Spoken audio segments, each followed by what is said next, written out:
Diqqat, shoshilinch tezkor xabar.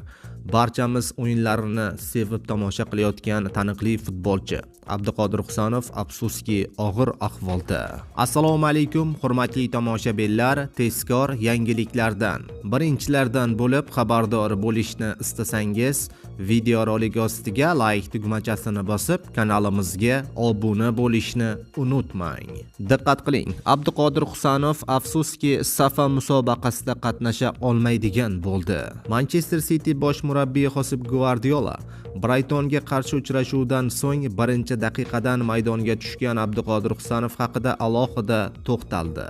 Ispaniyalik mutaxassis o'z shogirdining o'yinlariga baho berib, tezkor va duellardagi ishonchini ta'kidladi, biroq uchrashuv yakunigacha o'ynamaganligi sababini ham ochiqladi. Guardiola shunday deydi: Abduqodir juda tezkor futbolchilar sarasiga kiradi. Uning ushbu tezligi tezkor hujumchilarga qarshi qo'l keladi va buni juda yaxshi uddalaydi. Ammo afsuski Abduqodir zarba qabul qilib oldi.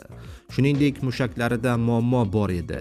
Shu bois o'yinni oxirigacha davom ettira olmadi. Menimcha, Husanovni ahvoli yaxshi, u o'zini yaxshi his qilyapti. Eslatib o'tamiz, shaharliklar navbatdagi uchrashuvni 14-sentyabr kuni derbi doirasida Manchester Unitedga qarshi o'tkazadi.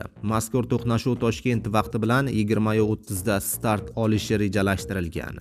Husanovning sog'lig'i ijobiy tasdiqlansa, derbi oldidan murabbiylar shtabi uchun u yana muhim variantga aylanishi mumkin.